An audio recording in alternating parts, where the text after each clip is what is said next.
Kia ora koutou. First of all, I'll just say that this is not my work. This is the work of Jonathan Gumz. So Jonathan is a Brazilian PhD student who came over and spent about 8 months here in New Zealand, based at the Centre for Sustainability, and with me as his kind of support person and quasi-supervisor. His main supervisor was Diego. From this work, we have written a joint paper, which I'll refer to at the end of this talk. So this is his work, not mine, and so just acknowledge that.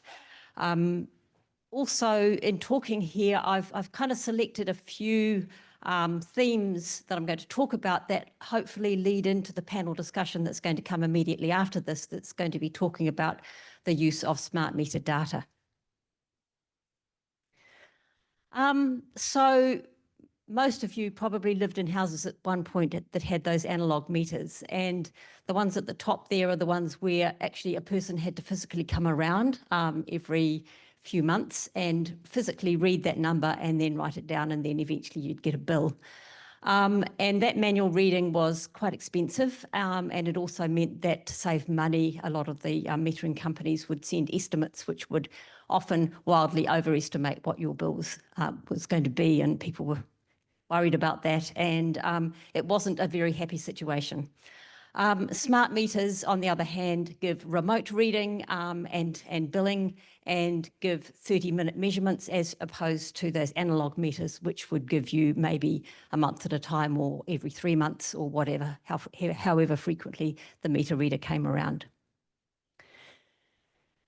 So I suppose underpinning all of this also is the whole debate about the role of smart meters as being critical for the emergence of a smart grid. So I guess we all understand what we think smart grid means, but essentially it means a grid in which there's a lot more flow of information between consumers and the energy generators and across the energy sector as a whole to assist in much more effective and efficient operation of the grid. And that requires characteristics such as remote communication, the ability to do system diagnostics, record two-way power flows. For example, homes that have solar need to be able to have the output measured as well as the input, wireless communication to devices, ideally within the house, that can be turned on and off, enable time of use charging, and so forth. There's a huge list of the kinds of characteristics that smart meters need to have for a smart grid, and we'll come back to that towards the end. But basically, coming back to Jonathan, why was he interested in looking at New Zealand's smart meter rollout? Well, in the first instance, he was really interested in how rapidly, relative to other countries, New Zealand's smart meter rollout had occurred. So it basically took from 0 to 90% adoption, took around 12 years. It's now about 92% at last count. And that can be compared with some other countries there, which may be a little bit outdated now, but at the time, Great Britain was 61%, China 49%, Australia highly variable depending on which state. Victoria, where the government mandated every house to have a smart meter, was 100%, and places like New South Wales much lower at 42%. And Brazil at that point was 6%. So as a Brazilian student, he was really interested in different ways to encourage a really rapid uptake. What was also interesting about New Zealand to him was that it was initiated by sector organisations, not by the government, and also that it was a very lightly regulated transition with relatively small state funding going into that transition. The way Jonathan studied this was using a number of methods. He carried out expert interviews with about eight people who'd been very much immersed in either in the transition of the smart meter rollout, or who had very in-depth knowledge of the issues around smart meters. He also did media analysis. He was interested in how the public debate was rolling out over the time of the initiation of smart meters. And he found, I think, 262 media articles and analysed all of those to see what people were saying about smart meters. He also used some survey data from the Energy Culture Survey back in 2014 that showed at that point what consumers were thinking about the possibilities of what smart meters could do for them, and also some data from retailers. Now, and this diagram is a bit complicated, but I just want you to look at that. I suppose it's an orange line for you. And this is and down the bottom are the years, and up the right-hand side is the percentage of uptake or percentage of penetration of smart meters in New Zealand. So it pretty much started around 2008 and then rose very steadily right through to an inflection point in about 2016 and then slowed up a bit, but has continued up to, as I said, now 92%. And interestingly, it took the regulators a little while to respond to what was happening. So the smart meters started getting installed in houses before there were regulations to control or say what smart meters needed to look like. And in what I'm going to talk about now is the three phases that we've got here, the sort of initiation of the rollout at the top there, a little bit about the regulatory response, and then a wee bit about the main rollout and the media response to that. So around 2006 to 8, the measurement equipment providers, who are private companies that supply and install electricity meters and then negotiate supply contracts with retailers, these MEPs, were the ones who actually led the initiation of the process. And according to interviews, this was largely because analog meters at that point were aging, they were costly, and smart meters were now on the global market. And the smart meters enabled them to provide better services to retailers. So despite what has happened in other countries, it wasn't about a smart low carbon grid being the driver of smart meter uptake. It was just this very practical reason: these analog meters aren't doing a good job, they're expensive, we need something else. And the MEPs presented the idea to the Electricity Authority on the basis of efficiencies and customer benefits. And the EA committed to designing new regulations to support that. The regulatory response, as I said, followed, and it took many years to occur in full. The first code came out in 2010 that laid out minimum requirements for meter certification. Things like 30-minute data records had to be remotely controlled.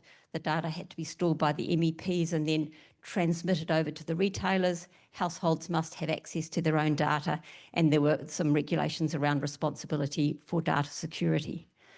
So you'll see there that it's very much a set of criteria that have to be met. It's not mandating a particular kind of meter or a particular technology, and that was quite freeing for the smart meter, the MEPs. So they could choose their own models that were compatible with the code, which did change a bit over time. And interestingly, because the uptake was at least 20% by the time this code came in, there then had to be a lot of recertification of meters over time. Alongside that, there were many other modifications to legislation and rules over that period, 2008 to 2013. So a 5-year kind of transition period. And I'm emphasizing this because when we look at other changes that need to occur, for example, we're going to be talking shortly about smart meter data and capability. If something needs to change, often the regulatory response can take quite some time. It's complex. It involves changing lots of bits of law and regulation here and there. We're not going to get an immediate answer, but good things take time. So just kind of bearing in mind that the machinery of government can be fairly complex. But in terms of the smart meters, there was a rapid increase, as you saw from that graph, from 2009. And the MEPs that were offering analog meters quickly lost their market share. These were very popular. And this is a graph just showing what happened in the media. So those are the years down the bottom and the number of articles up the side. And the blue is positive related articles, and the red or the dark brown is the negative ones. And as you can see, there was almost nothing through into 2009, and then suddenly a sort of a burst of articles, and then it was kind of in the media for a number of years over the early stages of the rollout, and then it pretty much dropped away to nothing. And what was in there? The positive media was dominant. There were many more positive stories overall than negative. Things like more accurate billing, integration with smart homes, or the potential to, and the arrival of new retailers and services. Some of the concerns, the negative concerns, were things to do with potential data loss, security of data, people concerned about radio frequency radiation in their homes, and the lack of chips to communicate with household devices, which was essentially meaning that some of people's desires or aspirations with smart meters to be able to talk to their fridge or to their washing machine weren't actually being realised. But how that mapped out was actually a very low refusal rate by households. So there were relative, compared to other countries around the world where they've had very high levels of resistance from the public, in New Zealand, a very low refusal rate overall. So some of the strengths of New Zealand's smart meter rollout. For the system as a whole, it improved measurement accuracy, reducing losses.